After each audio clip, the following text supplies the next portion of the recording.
Welcome to the Quick Bite Podcast. I'm your host, Brian Klinger. Today, I have a special guest on, Joshua Liggins, the Director of Franchising with Inspire Brands. Inspire Brands is one of my favorite companies on the planet.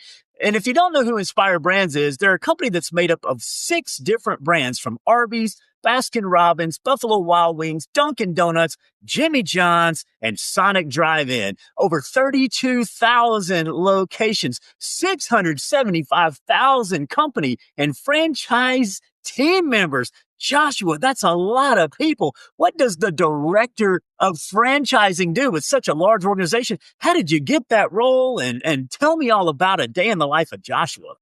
Well, Brian, first thing I got to tell you, man, is thank you for having me on here, man. I'm honored to get to join you. I've been following you for a long time on LinkedIn. You're like my favorite follow on LinkedIn, man. And so now that we're getting to do something together, absolute honor, man. So I appreciate it, brother. But I got to correct you on one thing. You missed one of our brands or concepts, Buffalo Wild Wings Go, which is on absolute fire right now. It's our spinoff of Buffalo Wild Wings. Think of it as a small inline concept, really competing against groups like Wingstop and that. So you're going to see a lot of goals popping up, and that 32,600 number is going to spike up really, really fast. So what do I do as director of franchising, and how did I get into Inspire Brands, man? Frankly, I was blessed. I was really, really fortunate, man, to get into Dunkin' just previous to the acquisition from Inspire. And during that time, there was a little bit of attrition, and I got to compete and got to perform and show a little bit of value. And Inspire is one of those companies that likes to reward you for doing a good job, man. And 2 years later, after being manager of franchising, covering Dunkin' and Baskin-Robbins, 2 of my favorite brands on earth, I was awarded to be the director of franchising. So what do I get to do? I get to lead an amazing team of amazing individuals. I got to give them a shout out on here. Kelly Burns, one of the best franchising minds in the industry, has been in the game nearly 20 years now. Emmy Fader, one of the best young minds in the game, has a finance background. She's actually helping us to create supply chain routes to get into new territories that we hadn't been in before. Super pumped to have her on my team. Lauren Johnson, I call her FloJo. She's so young, she didn't even know who FloJo was, which dated myself a little bit. But I call her FloJo because she's fast at getting things done, set a few Inspire Brands records in the last few years.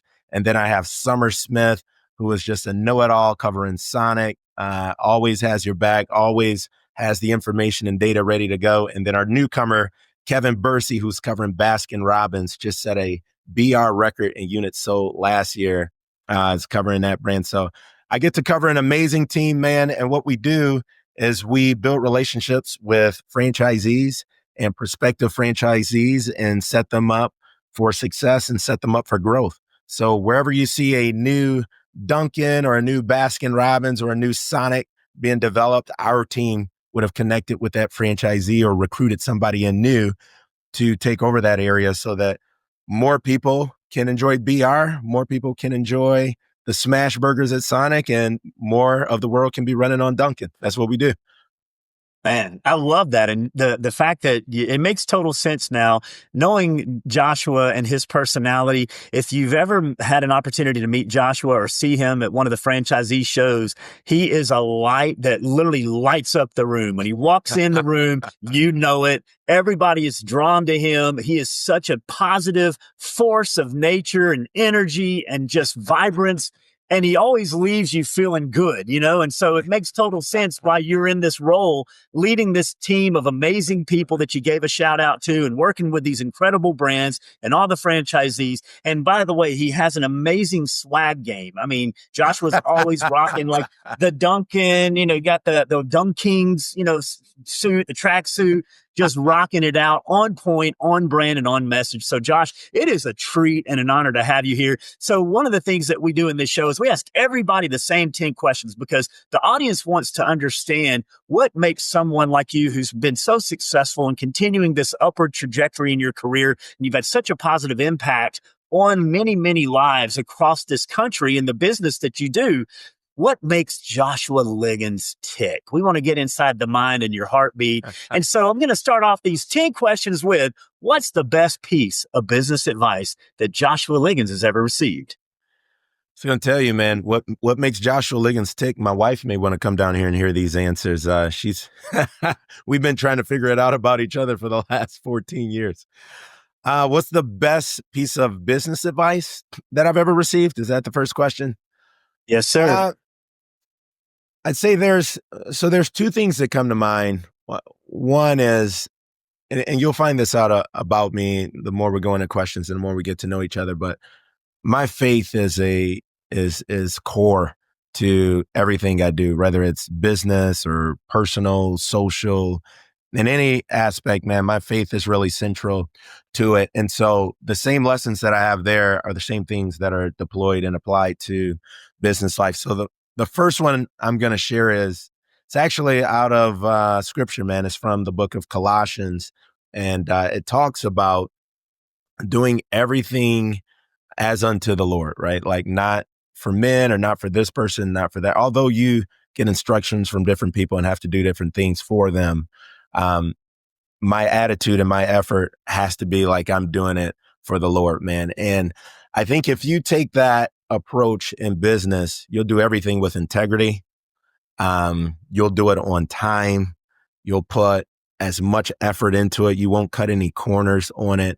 And I think once those bricks or building blocks build upon each other, man, you'll do really well in business. You know, if you're serving customers, you know, as if you're serving the Lord, you're going to treat them with high customer service, excellence. You will make sure that they're satisfied by the time that they leave. You know, when you're making decisions on locations to purchase or to submit sites for or to approve or any of those things, if you're doing it not from the perspective of men, but you're doing it as unto the Lord, at least for me, I mean, that it will set you apart. You know what I mean? And it'll cause you to do things the right way. On the specific business front, one of the best pieces of advice, and it was kind of said in passing from our previous SVP, his name is Grant Benson, a guy that I super appreciate, was a mentor of mine in the few years that we were together at Duncan. He said that he wants us to be boringly credible. Boringly credible. And unpacking that, man, meant that he wants your words and your actions and the information that you share to be so credible that nobody would ever add any excitement to it. Like there's no suspense. Yesterday, we got to watch Kansas City play against Buffalo. And I mean, that game went right down to the wire and it was suspense. Which way is this game going to go? Who knows, right? When you watch the Eagles play against Washington, though, it was pretty boringly credible on a 30-point blowout that the Eagles are going to win this game.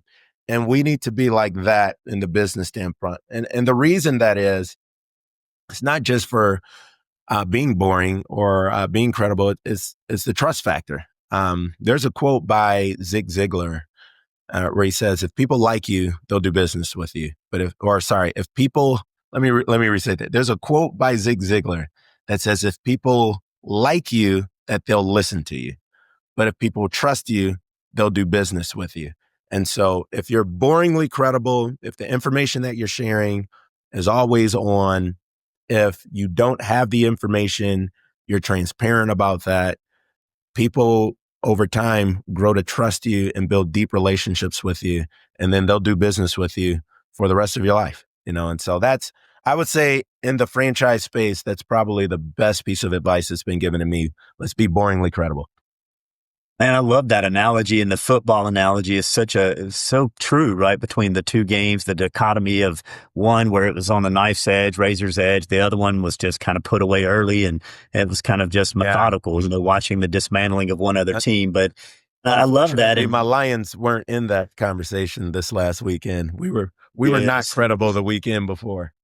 I was thinking about I was thinking about you and Kim DeCareless. I'm like, man, thought I should send y'all I think flowers or I something. think Kim and I had our phones on airplane mode the whole week. We weren't having many conversations after that. I think so. And I love what you said about, the biblical values and putting God first and how you conduct your business. And I love the scripture says, whether you eat, drink, or whatever you do it all for the glory of God. Yeah. And that's, we're all very imperfect people, but when you put God first and you say that that's your true north and you treat people as true, Kathy used to say, that courtesy is cheap, but it pays great dividends. It's those biblical values that translate Yeah. into good things in your business. Yeah. And what's interesting about your answer there, Josh, is it kind of bleeds over into question number two, which is one of the top three qualities that every leader should have. And a lot of what your answer in number one said really weaves into this question, I think. Yeah, I think the first the first quality that a leader should have is integrity. You know, doing what you're saying that you're going to do, being transparent about what your expectations are, honoring your commitments. From a leadership standpoint, there is an integrity, then the rest of the house is going to lack integrity as well, right? And so what you do at the top is so important. It's one of the reasons again, man, you'll hear me celebrate Inspire regularly. I feel like we have great leaders with high integrity that are covering, not only the company, but our individual brands, our departments. I think of Scott Murphy, he's one of the most brilliant guys in the entire QSR game and could do a number of different things, but he remains here with Duncan because he loves Duncan. And well, now he's the chief brand officer, so he's over all brands, which I think his integrity is a bit of what got him there. And then Jonathan Biggs with Baskin Robbins, Jason Masita, who's my boss, the chief development officer. All of these guys, man, they're great at what they do, but they have high integrity. They care about their people. They lead well. And so I think integrity has to be number one. The second thing is vision. Where are we going?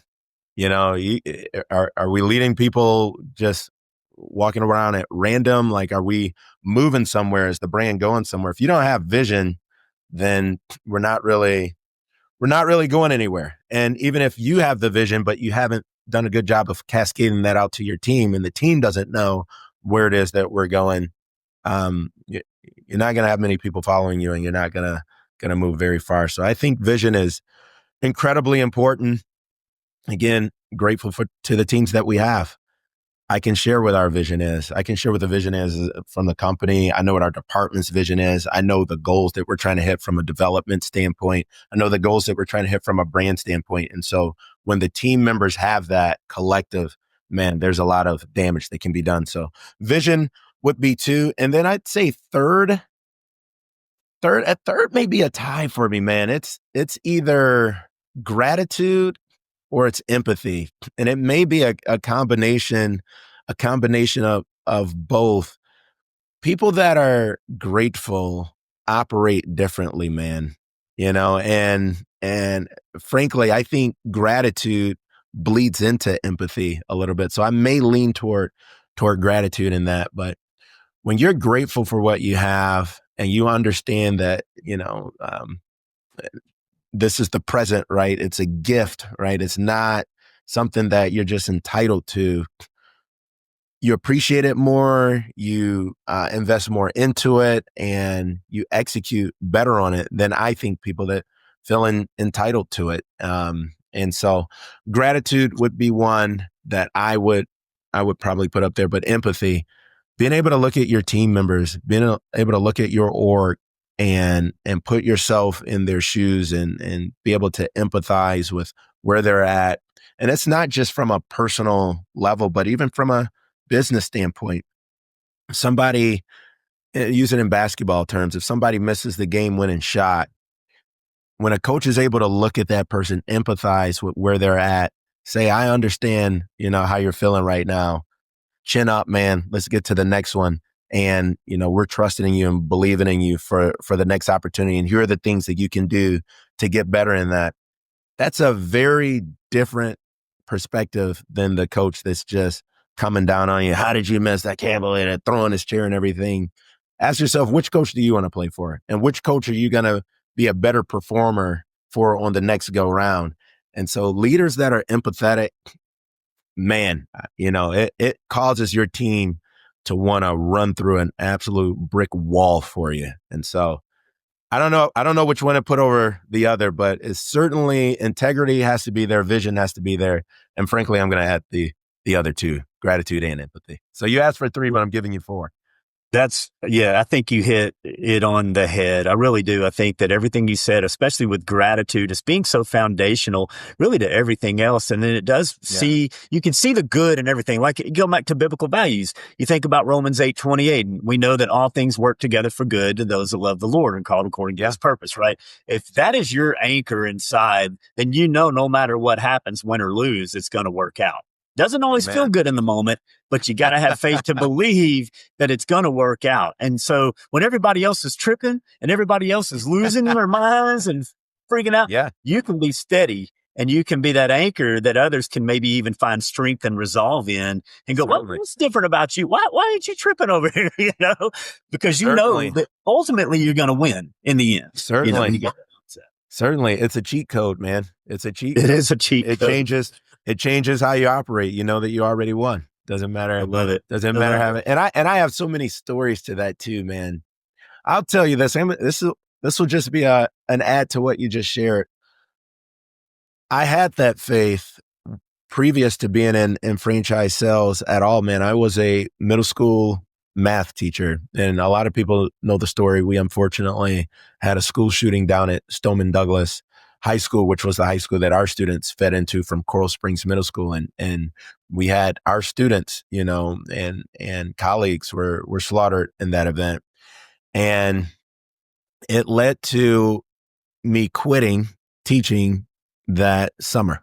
One, teaching doesn't pay really well. And, you can see in these photos behind me, I got a smoke show of a wife and we keep having children. So I got 4 beautiful children back there, and the slope of my income wasn't keeping up with the slope of our expenses with continuing to have kids. So we either had to stop having children or, find a new job. Well, I wasn't going to stop with that children practice. So we decided I needed a new job. So I quit that summer with no prospects of a new job, had no idea what I was going to do, man. Looked at a procurement opportunity, looked at a design opportunity, and made it to final round interviews and wasn't picked.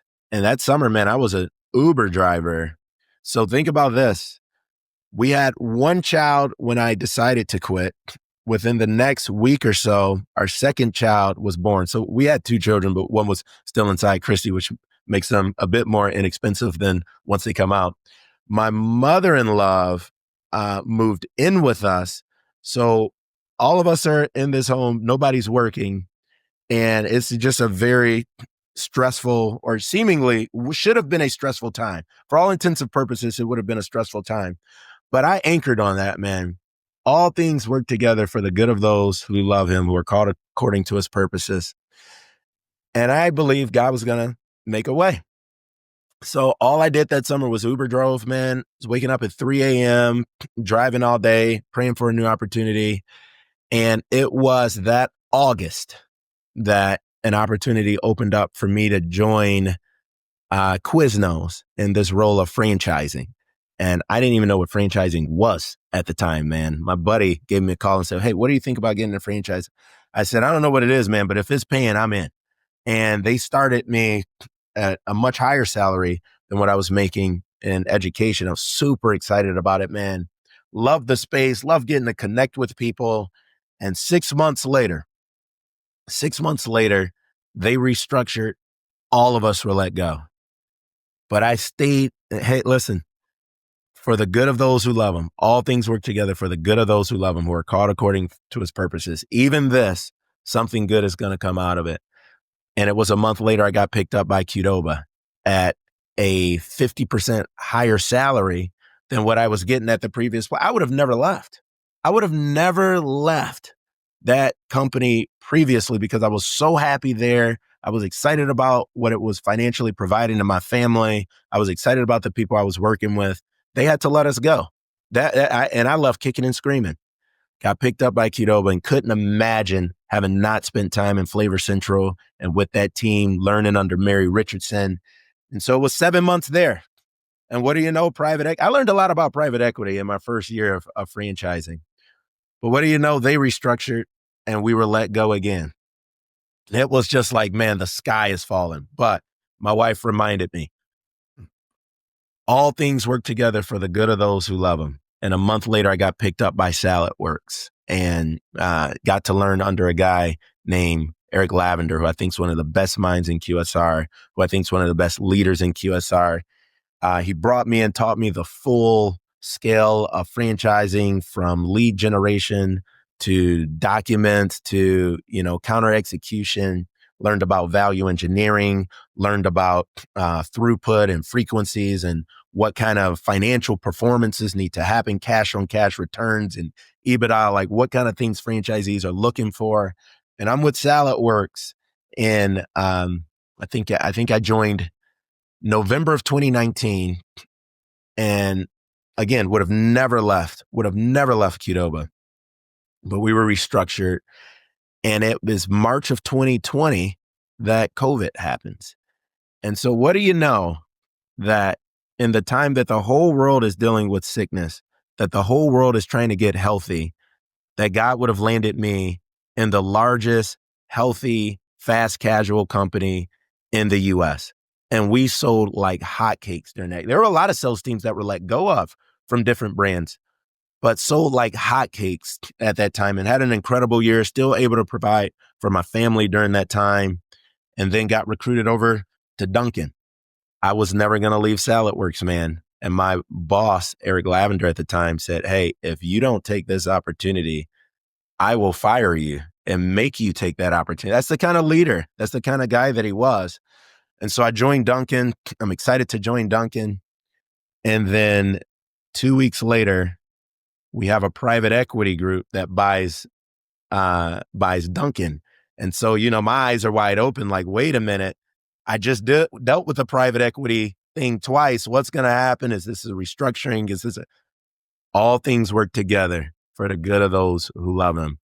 And in the short amount of time that I had in sales, by the time I came over to Dunkin', the team that was left, I had a bit more sales experience than everybody that was there. There were some things I had to learn from a transaction standpoint, and I could pay a lot of respects to the village of people that helped me in those respects. But from a sales standpoint, I had it pretty dialed in, man, and was able to be really successful at Dunkin'. And so that is what led to me becoming a director 2 years later, which is what led to me being able to have this incredible team and be in a position that I'm in right now. So when you're saying that, man, I believe that to my core, and it gives me peace every day. It keeps me grounded and circled every day. I don't care what stressful thing comes in our personal lives or in our business lives or professional lives. I know that God works all things together for the good of those who love him, man, who are called according to his purpose, and gives me a tremendous amount of peace. And it allows you to be yourself. It allows you to be comfortable. It allows you to really connect with people because you know who has your back. So. Amen. You should write a book on that story. And I'm now this may or may not make the final cut of the podcast, but I got to ask you, like, do you tell this story? Like, do you travel and tell, like, do you go to churches and speak to groups or anything like that? Just, man, you should share that story, man. That's powerful. I've been invited to speak in churches often, not from a franchise standpoint, but, I certainly preach and share my faith. I'm a part of our leadership team at Mosaic Church here in Grand Rapids, and I preach there every once in a while. And yeah, I haven't shared that story specifically in that context, but to our team, to my team, to other individuals that are interested, man, all the time. Tell you what, that is so powerful. And, I'll kind of like put us back on the track here, but it really bleeds into question 4 around what role does faith play in your business life? Joshua, I think it goes without saying, faith is the anchor to everything for you. As it is for me as well. My walk with God is really important. And I've seen how the Lord has blessed we could have a sidebar and talk about it. We'll maybe do that one day about all Yeah, the things that God has done by his grace and for his glory and his goodness, that he's blessed my family with. And it's not always been easy. I mean, the fact that, and I appreciate your sharing that vulnerability of saying, this is how it happened. And these were the things that I went through and trials and a young family. And, you're that provider, but God was faithful every time. And I man. think that that's such a great testimony, Joshua. Thank you for sharing that. I'm going to move Yeah, on to question 5. Who's had the greatest impact on you professionally, and why? Is there one person? That's kind of a hard question for a lot of us to answer, but is there one yeah. person you really want to call out? It's had the biggest impact on me professionally. Man, that's a tough one. I would say in the franchising and QSR space, there are 3, maybe 4 people. No, I got to back up, man. Yeah, that's a. I should have read this before. I should have. Man, Brian, It's a tough I one. should have taken. I should have taken some more time. All right, let me answer it this way. In in the professional space, I still think it stems from core values, your personal life. Um, 2 people that have had a tremendous impact on me are my parents. They've certainly had the biggest impact, the biggest influence on me. My father is a chief master. Sorry, he's retired now. He was a chief master sergeant uh, in the United States Air Force. So someone who's very surgical in his thinking, calm under pressure, um, understands the implications or the potential consequences of his decision making and how it impacts other people's families, could potentially impact their physical state of being, right? And he led really well in that. And it's one of the things that I would say that I admire about him. He's always on time. He always represents himself well. And one of the things that he taught me, in addition to trying to be excellent in everything you're doing, and from a understanding and competency standpoint, but he also taught me that what you do isn't just about you; it's going to impact a generation of other people. So many of the companies, particularly in the franchising space, man, Brian, you've been to the trade shows and that. Not a lot of brothers out there, bro. Not a lot of Black individuals that are at these events. And it sits in my mind that, hey, the way that you carry yourself, the excellence that you pursue, and your activities in that are going to impact how other people look at the next guy trying to get into this space. And so I'm happy to share that when I came into Duncan Inspire, it was me. I was the only Black male there. Sean Smith was the ambassador, a Black woman. But now there's 2 more. There's Joe Reynolds, who's setting records for Jimmy John's, and Kevin Bursey, who's setting records for Baskin Robbins.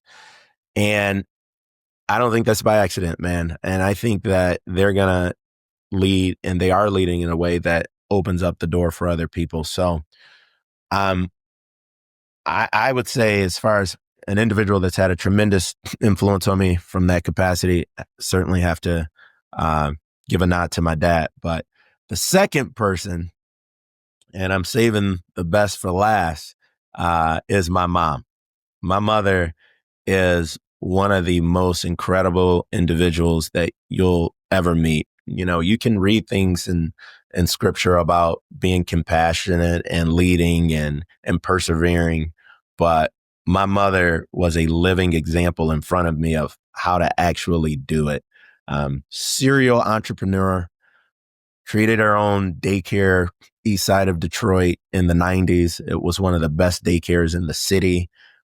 Went on to do other entrepreneurial things and has created a variety of businesses and been a tremendously successful woman in that space, mentors a lot of other men and women in the space, is an incredible leader.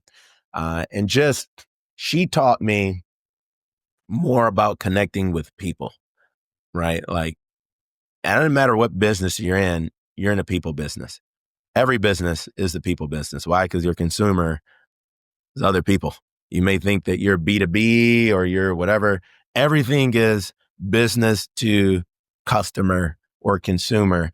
And there's nobody that I've ever met that's better at connecting with people, understanding what makes them tick, understanding what their need is, and providing for it. And so, just, I would say I've been really blessed with the parents that I came up with, particularly in that space. And then after that, man, it's a village. It's a village. Pat Hilton was the EVP of Quiznos, was an incredible influence in my life, gave me my start in the space, took time with me to make me understand QSR, throughputs, restaurants, what makes a restaurant great, menu innovation. I was like, man, why don't restaurants just sell everything? Well, if you sell everything, you probably won't be that good at selling something, right? And there's other people that was like, wow, this is, mind blown by these kind of topics and what kind of menus they have and how long it takes people to order and things like that. I learned a lot of that from Pat Hilton. Was blessed to have Eric Lavender in my life in the time at Salad Works. And then at Dunkin', I'd be remiss if I don't bring up just a village of individuals. Sean Smith first, it gave me my start, helped me to understand transactions. When people talk about QSR locations trading, I didn't know what that meant. I was like, you mean their stocks trading? Like what they're, trading on like for a public company? No, like if you own a Dunkin' and you go to sell it, what multiples of EBITDA does that average, sell? And just understanding those financial pictures, adjust even how you look at development. Man, having somebody like that in your corner, mentoring you, coaching you. Pat Cunningham, who's now the VP of Little Caesars for development. Grant Benson, 30 years in the game. And now I'm getting to learn under Jason Masita, former president of Baskin Robbins, is now the chief development officer. And I got to give one nod to Jason. One thing that Jason has taught me outside of the financials, adjusted EBITDA, how to analyze these things, how to look at development, all of those things. He's great at all of that. One of the things that has set Jason apart from me is this tenacity for his people to enjoy their work, like to have fun and to have a tremendous amount of fun in what they're doing. And I don't think it's by accident. I think obviously a guy enjoys having a good time, and don't we all? But when you have fun with the people that you're working with intentionally, like if you make that a key metric for your organization, it's going to build culture, it's going to build community, which also builds retention. It gets really hard to leave a place that you're compensated well and you enjoy. And even if somebody else comes with higher compensation, which, be transparent, I've gotten loads of calls about different opportunities and, elevated salaries and elevated titles in that. But I haven't jumped ship, man. And one of the reasons I love the brand that we're at, but I love the leadership that we have.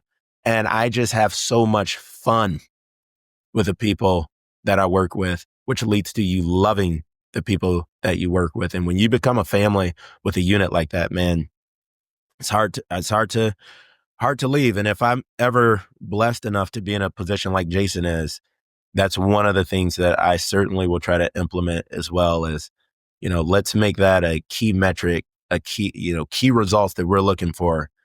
Not only are we crushing goals, but how much fun are we having while we're doing it? So that's the people, man. That's the village. That's the community. It's not for me, just one person. It's been a blessing to be around so many different people at such high levels that have loved me enough to invest in me and to get me to where I am today, and hopefully catapult me to where I'll be tomorrow. That's awesome, man. I mean, what an inspiring group of people, and Yeah. the blessing to have so many great influences. And I tell, my family all the time, it really does come down to that circle that you associate with and the value that they're adding. And then the other side of it is, and like our friend Kim DeCarolis said to me one time, I think on a podcast episode, she said it's about making deposits back the other direction too when you're in Yeah. that position to give back and care. And so, man, and it really, I get like why you are who you are now. It makes total sense because you have such a good foundation of your parents. And I would say the same thing. I've been on a few podcast shows and people ask me who's my biggest influence. And I tell them it's my parents. I mean, there's no question about it. I grew up in a great home. So I thank God for that.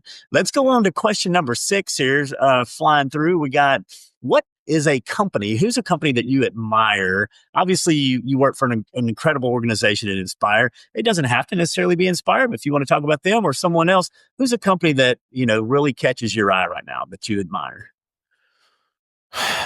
Man, that's a good one.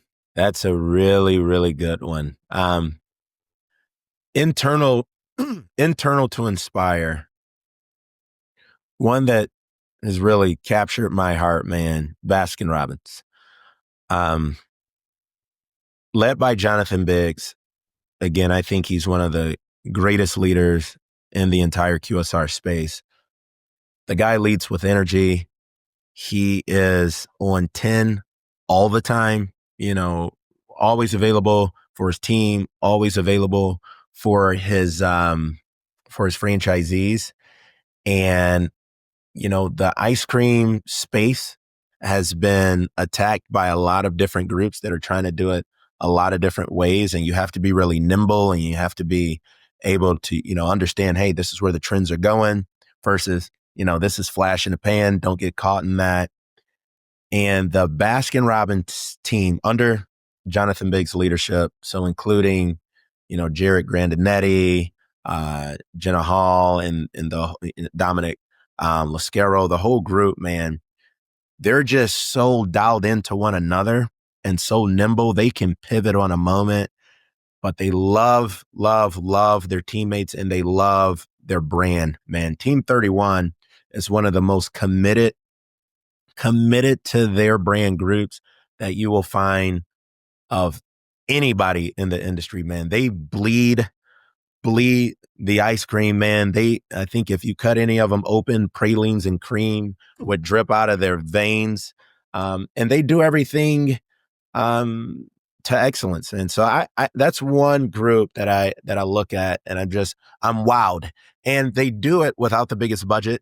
If you look at what are our largest brands or our most, brands that are going to have the most commercials or things like that, they're not in that camp, but their passion and their commitment to making the absolute most of what they have.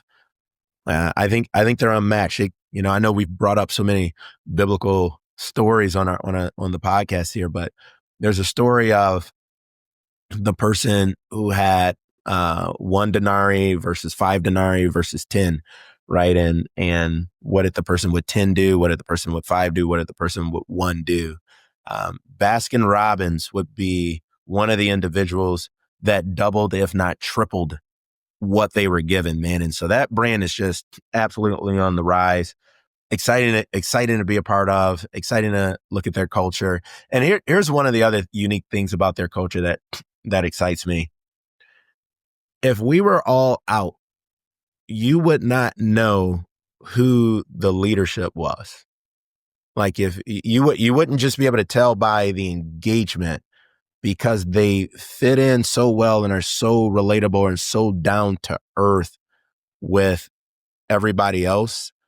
You wouldn't be able to tell. You wouldn't know until we started announcing titles and were able to actually see them in their element. And you don't often see that with other groups. Like there's a lot of in the QSR space, particularly, I won't throw out any of the competitor brands out there and in some different coast of the US, but their noses are pretty high, and sometimes, the people that are following that leadership, you see a little bit of attrition, right? Because of how they operate. Baskin Robbins could give a TED talk on how to create a culture inside of a company. And as could Duncan, as could Scott Murphy and Jill Nelson and the rest of the gangs, Jim Taylor. I mean, Jim Taylor, dude. I think that guy is injected with like vibranium or something, bro. Like his skeletal system has to be from Wakanda. Like he's always full of energy, always ready to go. Ryan Dickerson and all the group, man. It's just it's cool to watch them. External to restaurants, though, the organization and company that's probably most inspiring to me right now is a group called Life Remodeled. And it's led by CEO Chris Lambert. They're out of Detroit. Um, they have a passion for coming into the inner cities of, or the inner city area of Detroit. So not Metro Detroit, but the inner city areas. We're talking about these zip codes are every year in the top 10 most violent in the US, extreme poverty, areas that most of the country is given up on or is waiting to be gentrified so other people can take it over. Chris Lambert and his team have gone into those cities and in those areas and have reimagined for the communities what it could be with the people that are in those communities right now. Um, they have gone into high schools that were abandoned and turned them into like I don't want to call them like a rec center, but almost like a community center, right? Where you can come in and learn different things of education and trade. They have actually gone into neighborhoods and like remodeled them. Like, so it's life remodeled, right? But they physically remodeled schools. They've physically gone into people's homes and remodeled their homes for them, given them like Dave Ramsey's Financial Peace University, put them through understanding finances, help them to get into new careers and let them catapult and launch and gone on to the other. They've been doing this for over a decade, man. And it's a group that I believe should be on national television. Like there should be something every year, a new season. You remember that show? What's the show where they like go and remodel this person's home and make it look like Oh yeah, uh, extreme makeover, extreme extreme? home It's makeover. they're doing extreme home makeover for communities, bro, and not just on the physical building, but in people's hearts and education and opportunities and just all facets, man. Being a better parent, being a better spouse. It is just one of the neatest groups. If I hit the Powerball, bro, there's 100 mil coming right to Life Remodel in the work that they do. So, but the companies that impress me the most, it's not as much about the product; it's about the culture, man. How do they treat Absolutely. people? How do they grow? What makes them tick? When your culture's great, usually those brands are going to continue to grow. When your culture is not great, and I've seen some of these brands where the culture was not great, it could be, as hot as a skillet, but years later they're gone. Why? It wasn't the brand. It wasn't, the opportunity to adapt. It was the leadership and it was the culture that they created and they're gone. Yeah, I agree with you completely. And I'd love to catch up with you offline about the life remodel. I wonder if Yeah. Comcast, we provide we call it the lift zones, and we have, I believe, 1,000 of them stood up around the United States, delivering connectivity. And we partner with local community impact groups, and it's about making a difference in some of these areas that maybe others have given up on, and to Yeah. help bring to life opportunities. So I'm really interested in that. And I'll connect with you offline. So we've Cool, got a brother. few minutes here to go. Got a couple more Yeah. questions. I'll Let's, start answering faster, man. Every yeah, answer no, is I like love 10 these. minutes. I'll get quicker. I'm eating up everything you're saying. And believe me, I'm going to cut all these up. And you've given me a lot of great content, Joshua. So thank you. Awesome, man. So I know we kind of talked about the adversity question, like when you shared your path. I could probably weave that into that narrative, Yeah. unless you have a real juicy one that you want to throw at me real quick. But I felt like I that one hit. yeah, I don't have anything that's juicier than what was shared before, man. And I'll also say this. It's hard for me to say that I went through adversity when I was groomed up, raised, and trained by my grandmother, by my mom, and I understand what they've been through, right? Like my grandmother grew up with a slop jar in Winona, Mississippi in the 20s, and my other grandmother grew up in the same situation in southern Georgia. bro, you're talking about crop sharing, not having bathrooms, and they left Jim Crow America to move to Detroit to give their families an opportunity at a better life. There's nothing that has ever happened in my life to compare to that. So I frankly don't believe I've endured adversity. I've had some inconveniences. I've had some quote unquote difficult times, but that's adversity, man. And I know one of the questions later that you bring up is, what is your why? And that's the why, man. How do you honor somebody that did that for you? How do you honor them, right? How do you honor somebody that vacated Jim Crow America, came to the North without their parents, without set up jobs? They lived in red line communities, got into home ownership, started their own companies in areas that end up being crime ridden, and continue to fight and continue to press so that you could have an opportunity, and you don't want to wake up and get after it, and you don't want to put your all into it because it's too cold outside, or this person was talking about me at work. Give me a break, man. I mean, when you have that in front of you, or sorry, when you have that behind you, when you're standing on the shoulders of individuals like that, I think of Dorothy Jones, my late grandmother. I think of Nancy Liggins. I'm still blessed to have in this life right now. And I think of my grandfathers no longer here with us, Thomas Liggins and Willie Jones.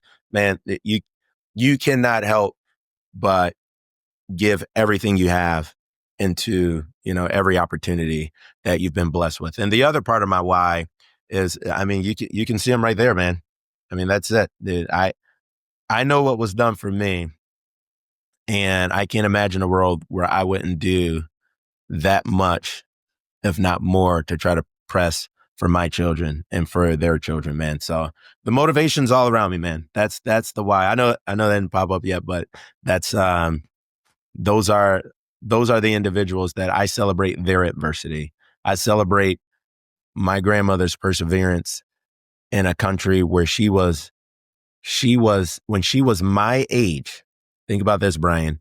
She still was not eligible to vote when she was my age, right? And so when people like that have gone through what they've gone through, man, it makes the things in our lives right now seem like nothing. And Joshua, I just love your depth. I love your soul. I love your heartbeat. I love the way that you value, your heritage and those that have gone before you. And that gets back to your gratitude at heart and your character of who Yeah. you are. And again, man, what a blessing to have you on this podcast. I think there's so much that everyone can take away from your message, which is look around you and look at those that have come before you and value them and find the good in that and build upon it. Right. And I love your mindset of no excuses. Hey, life can be hard. Life can be a challenge, as you said, an inconvenience at times. But man, you're standing on the shoulders of giants in many cases. Giants, man. And not everybody's had a good upbringing too. I am mindful that there's those that I have a good friend, Bryant McKinney, that is NFL Super Bowl champion, and he was just inducted in the Hall of Fame, University of Miami. I'm gonna have to connect y'all together. He actually went with me to the Inspired Brands Foundation event, the Spark event. Okay, awesome. BMAC he's 6'8", you can't miss him, 6'8", 407 pounds. Yeah. But he talks about his family and the impact his grandmother had on him and his life and being raised in New Jersey. But it's really, there's no excuses. There's no victim mentality. It's like, hey, I'm going to step it up and go make a difference and lean on God. And so I love that, really answering that why, is everything. And I see that clearly in you, Joshua. So thank you for sharing it. I appreciate it, brother. Yeah, no excuses, man. Learning your family history, even if it's not, the best story, you have something to say that, man, we've made it through that. If you're here today, you're breathing, you got another opportunity to change that story then, and that's what my grandmother's mission was, is I'm going to change this story for what it is from my family. Right. And we all have the opportunity to do that. But removing your family, U.S. history, man, look at look at the life of a guy. So I'm saying it's hard to have an excuse when you have perspective, man, when you have gratitude. Look at a guy like Frederick Douglass. Here's a man born into slavery. I'm not talking Jim Crow. I'm talking actual slavery. He was born at a time where it could have cost you your life for learning how to read. Okay? Like that's what he grew up in. Forget any civil rights, forget any all of that stuff. He didn't have it. And in the midst of that, not only did this guy learn how to read, he learned how to write. He became the architect of the Underground Railroad and was the mind and, frankly, in many respects, the author behind the Emancipation Proclamation that freed everybody else that looked like. Think about what Frederick Douglass was given and what he did with it, and then look at what you have. And ask the question, what can you do with what you have? There's not a person here today that grew up in a worse situation than Frederick Douglass. And what he was able to accomplish off of that, focused. The guy was intelligent. He had vision. He had empathy. He had gratitude. Even in the midst of that, you look up his writings, even in the midst of his situation, he lived with gratitude, man. It's no excuse for us. And if we live that way, man, if we live that way individually, how much we could do. But if we live that way collectively, man, the sky's the limit. We could literally change the world. I truly believe we can change the world if we took that approach, man. So no excuses. And like you said, man, God works all things together for the good of those who love him, brother. He does. Man, that'll preach. I love that. And as a matter of fact, my son Aaron, who just wrapped up at IMG and he finished high school, he's got kind of a gap semester between now and the time he starts playing soccer and attending college at Covenant College in Chattanooga, Lookout Mountain area. I'm going to have him I need a book report, I think, on Frederick Douglass. I'd like him to do, because he's studying and reading a lot right now and, keep his mind activated. And I'm going to have him dig in on that. Thank you for that inspiration. Brother. Man, yeah. I'll tell you, this is so good, Josh. I could go on all day, and we've got 2 minutes left here. What's a quick fun fact about you that people may not know? And how do you like to unwind? We'll wrap them into one question. Quick fun fact that many people don't know about me. I was once on Sesame Street. So it's like one of their telethon things. Yeah. One of my cousins and I were on Sesame Street. And did you meet Big Bird? Like, did you see Big Bird? Listen, I met Big Bird. I couldn't have cared any less. The person I wanted to meet was Cookie Monster. That was my favorite. Let's go. And I wanted to eat cookies with Cookie Monster. I met Oscar the Grouch, but Cookie Monster was my guy. And he was my favorite too. I had a Cookie Monster birthday cake when I was like 5 years old. Me too, man. Me too. And I used to play basketball over in Europe in the Middle East, man. I spent some years playing in a FIBA leagues over there, and that was a point guard. Point guard, I assume. Point guard, yeah, point guard. Man. Wasn't tall. I kind of figure you look like a point guard. Like you probably light them up. Yeah, we were gonna lead some things over there. What do I do to unwind? Man, I don't think I have anything to unwind. And I'll tell you this.